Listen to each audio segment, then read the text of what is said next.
Alléluia, gloire soit rendue à l'Éternel des armées. Que Dieu vous bénisse. Amen. Peu importe là où vous êtes, il n'y a pas de distance avec le Saint-Esprit. Bienvenue à l'école prophétique Les Aigles en action. Et quelqu'un sera en action dans le monde spirituel maintenant au nom de Jésus-Christ. Amen. Alors comme ça, 7 signes qui montrent que Dieu veut ou est en train de vous parler. 7 signes qui montrent que Dieu veut ou est en train de vous parler. 7 signes. Alléluia. La plupart des fois, vous devez comprendre que Dieu parle. Dieu parle. Dieu parle. Dieu est un père et il a des enfants qui nous sommes. Alléluia. Et Dieu parle tantôt d'une manière, tantôt d'une autre. Job, tantôt le verset 14 à 15. Dieu parle. Amen. Dieu parle. Et nous devons maintenant en avoir des secrets pour ne plus être dans la confusion de savoir si Dieu parle ou il ne parle pas. Amen. Il n'est pas un homme pour mentir. Il n'est pas un fils de l'homme pour se repentir. Ce qu'il a dit, oh my God, ce qu'il a dit, ça veut dire qu'il parle. Alléluia. Ce qu'il a dit.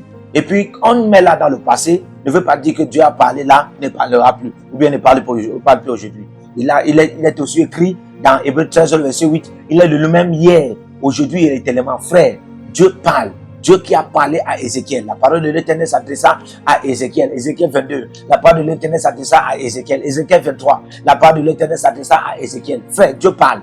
Alléluia. Dieu parle. Et Dieu va te parler après ce message au nom de Jésus. Alors commençons à lancer directement.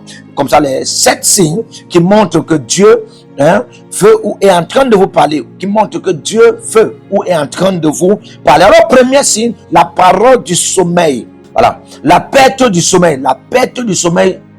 La perte du sommeil. Subitement dans vos nuits. La perte du sommeil subitement dans vos nuits. La perte du sommeil subitement dans vos nuits. La perte du sommeil subitement dans vos nuits révèle aussi parfois, très promptement, que Dieu veut ou est en train de vous parler. Il y a des fois, parfois, vous êtes dans une période où vous dormez bien. Quand vous voulez dormir, vous dormez. Parfois même vous ne voulez pas dormir, mais vous dormez. Le sommeil vous emporte.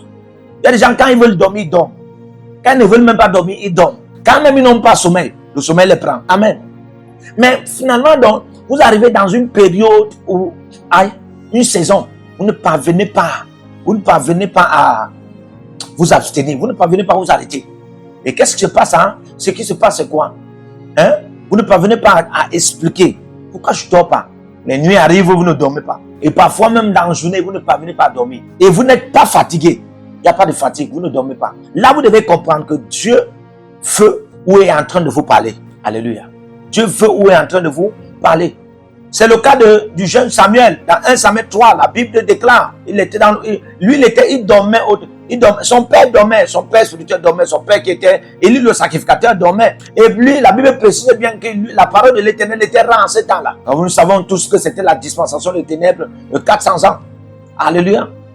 Et la parole de l'Éternel était rare. Donc, aucun prophète qui était là n'écoutait Dieu. Donc, c'est comme si Dieu ne parlait pas. Donc, il y a eu un moment sur la terre où Dieu a fait 400 ans sans parler. Non, mais... Et on va dire que c'était une période de silence. Frère, comment tu connais que c'est le silence? Comment tu connais que c'est le silence? Tu connais que c'est le silence parce que le silence aussi est un bruit. Si quelqu'un n'a pas parlé silencieusement, tu ne sauras pas. Amen. Alléluia. Donc, malgré tout, Dieu parlait. Même dans le silence, il parlait. Le silence de Dieu est un langage. Le silence de Dieu, c'est toujours sa voix qui marche. Alléluia.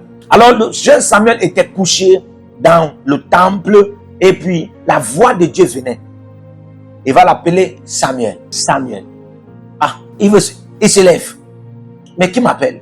Il écoutait la voix d'Élie, le sacrificateur. Il est parti. Mon père, tu m'appelles la première fois, la deuxième fois, la troisième fois. Écoutez, dans les 3 fois là, Samuel ne parvenait plus à dormir. Il veut dormir, la première fois, ça ne donne pas. La deuxième fois, ça ne donne pas. La troisième fois, ça ne donne pas. Il a compris, il est parti se renseigner vers son maître. Son maître lui a dit, je comprends, c'est Dieu qui veut te parler. Quelqu'un n'a pas acclamé Jésus. C'est Dieu qui veut te parler. Il y a des fois comme ça. Tu vois, le sommeil ne vient pas. Comprends, c'est le Seigneur qui veut te parler. Alléluia. Le sommeil ne vient pas dans la nuit comme dans la journée. Parfois, tu es rentré du travail et puis, quand tu partais à la maison, tu étais fatigué. Mais dès que tu arrives à la maison, la fatigue part. Le sommeil part. Mais quand tu étais même au lieu de travail, quand tu étais là où tu étais, dans ton lieu de business, dans ta position même spirituelle, ou bien une croisade, ou un aspect ministériel, où tu es parti rentrer. Hein? Quand tu quittais de là-bas, tu étais fatigué, tu somnolais même. Mais dès que tu arrives à la maison, tu ne parviens plus à dormir. Tu te couches au sommeil, ne viens pas. Amen. Tu changes de position. Il y a même certaines personnes, je connais certains hommes de Dieu, qui veulent prendre même certains compromis pour dormir, ça ne donne pas. Frère, il faut comprendre que Dieu veut te parler. Alléluia. Dieu veut te parler. Toute la spiritualité de l'univers, des saisons de jour et des saisons de nuit ne dépend pas du diable. Ça ne dépend pas du diable. Parce que à la fin de temps-ci, il y a un message qui diabolise presque tout. Frère, ce n'est pas d'abord le diable qui a créé la terre, les cieux et tout ce qu'on voit là. Alléluia. C'est Dieu. Donc Dieu parle. Amen. Alors, deuxième secret directement pour connaître que Dieu veut ou est en train de vous parler. Quand un même songe, quand un même songe se répète 3 à 7 fois, quand un même songe se répète 3 à 7 fois, Dieu est en train de vous parler ou il veut vous parler. Quand un même songe se répète 2, 3, 4, 5, 6, 7 fois, comprenez que Dieu est en train de vous parler. Il faut que j'aille en profondeur. Comprenez que Dieu aimerait que vous saisissiez ce qu'il est en train de dire. Alléluia. Donc, comprenez que Dieu est en train de vous parler. Dieu aimerait que vous saisissiez, vous compreniez que c'est lui qui est en train de vous parler. Il insiste. Amen. C'est la dimension, la Bible déclare dans Job 33, le verset 14 à 15. Dieu parle tantôt d'une manière, tantôt d'une autre. Dans des songes et dans des visions. Mais les hommes n'y prennent point garde. Les hommes n'y prennent point garde. Alors ça veut dire que pourquoi Dieu va continuer pourquoi Dieu va parler de telle manière, après va changer encore d'une autre manière. C'est pour toujours, il cherche des moyens pour que tu comprennes que c'est lui qui est en train de te parler. Alléluia. Ok. Troisième signe. Alléluia. Les tremblements ou vibrations corporelles soudaines. Les tremblements ou vibrations corporelles soudaines. La plupart des fois, amen, la plupart des fois, vous pouvez être quelque part et votre main commence à s'agiter. Ou bien vos corps commencent à s'agiter. Il y a des vibrations. Quand vous lisez Exode 19, le verset 18, la Bible dit que sur la montagne, il y avait tremblement. Il y avait vibration. Lorsque Paul et Silas étaient dans la prison, il y a eu tremblement, il y a eu vibration. Ils ont compris que Dieu est en train de leur répondre. Dieu est en train de leur parler. Ça peut aussi se passer sur votre corps. La plupart des prophètes qui ont un système corporel prophétique, frère, ils entendent Dieu par ça. Ils entendent Dieu par ça. Parce que Dieu a plusieurs manières pour parler. Ils entendent Dieu par ça. Par des vibrations de mains, par des vibrations corporelles et même tes pieds. Ça révèle des signes que Dieu est en train ou veut vous parler. Alléluia. Ok. Quatrième signe. Une chaleur inexplicable et intense. Une chaleur inexplicable et intense. Une chaleur inexplicable et intense. Lorsque vous regardez dans Exode 3, le verset 2, la Bible dit que l'ange de l'Éternel apparut à Moïse, dans un buisson ardent de feu. Dans un buisson ardent de feu. Imaginez-vous l'ange de l'Éternel apparu, dans un buisson ardent de feu. Il apparaît à quelqu'un. Il vous a apparu. Maintenant, vous ne pouvez pas peut-être le voir parce que l'ange est invisible. Peut-être comme il a apparu là, sa présence est toujours invisible. Parce qu'il faut comprendre qu'il y a des différents types d'apparitions. Quelqu'un peut apparaître. Il peut apparaître directement dans la dimension, de la dimension surnaturelle à la dimension naturelle. Maintenant, quelqu'un peut aussi apparaître seulement à la dimension surnaturelle. Dans la dimension où lui, il a apparu, il est là, mais il reste invisible. Vous allez seulement par le discernement ou bien par des sensations de mouvement corporel connaître qu'il y a une présence ici. Alléluia. Et c'est ce qui s'est passé. C'est ce qui s'est passé. Mais vous ressentez ça sur le corps. Il y a des gens comme ça qui ne comprennent pas. Quand la chaleur là commence à monter, Dieu est en train de parler. Une chaleur, ça se passe peut-être vous êtes dans la prière, vous pouvez être dans l'intercession, vous pouvez être en train d'adorer, peut-être en train de prêcher. Parfois, vous êtes en train d'enseigner la parole profondément et le feu vient sur votre tête. C'est un langage de Dieu. Le feu peut venir sur la main. C'est un langage de Dieu. Ça peut être du genre, commence la guérison maintenant. Aïe, aïe, aïe, aïe. Amen. Ça peut être du genre, commence la guérison. Ça peut venir sur la tête, ça peut être déjà commence à déposer maintenant l'onction sur les vies des gens. Proclame les paroles. Alléluia. Donc ne négligez pas cela au nom de Jésus-Christ. Alors, cinquième signe, une empathie ou une tristesse soudaine, comme un fardeau profond, vous enveloppe. Je répète, une empathie ou une tristesse soudaine, comme un fardeau profond vous enveloppe. Vous commencez à sentir de l'amour pour quelqu'un, mais en même temps, c'est comme une tristesse. En même temps, c'est comme un fardeau et ça pèse. Ça peut être pour une nation, ça peut être pour votre famille, ça peut être pour un quartier, ça peut être pour une ville. Quand ça se passe comme ça, sachez que ça, c'est le langage de Dieu. Hein? Ézéchiel 22, le verset 30. Certainement, Dieu mérite que vous intercédiez pour quelqu'un. Quand Dieu cherche quelqu'un qui va se passer à la brèche, parfois, s'il a trouvé, hein, ça va se manifester comme ça sur vous. Luc 19, le verset 41. Matthieu 20, le verset 34. La Bible dit que Jésus fut ému de compassion. Jésus fut ému de compassion. Et il va prier pour que les yeux des aveugles souffrent.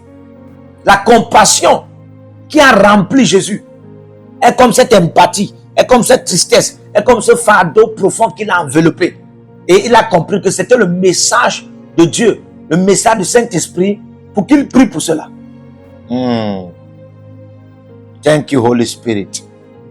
Vous pouvez aussi voir ça dans Néhémie 1, le verset 4. Alléluia. Néhémie a senti un grand fardeau. Il n'a pas écouté la voix de l'Éternel. Il n'a pas dit, n'a pas dit que la parole de l'Éternel s'adressait à Néhémie. Non, il n'a pas écouté la voix de l'Éternel. Mais il a senti un fardeau pour son peuple. Hein? Pour le temple de Dieu. Seulement ça, c'est déjà la voix de Dieu qui vous parle. Alléluia. Jehovah Shammah. Ok, sixième signe, la pression étrange sur la tête ou parfois sur la poitrine. La pression étrange sur la tête ou parfois sur la poitrine. Hein? 2 Corinthiens 7, le verset 10, Psaume 55, le verset 5. Vous allez vous rendre compte qu'il y a une pression étrange sur votre tête. Parfois, c'est sur la poitrine. Alléluia. Alors, le septième secret, ici, le septième signe, l'urgence de parler ou de transmettre un message. Quand vous avez subitement un grand désir, un zèle qui dévore. Un zèle qui dévore. Là. Amen. C'est ce que Ézéchiel avait dit dans Jérémie 20, le verset 9. Amen. Que dans ses eaux, la parole brûlait comme du feu.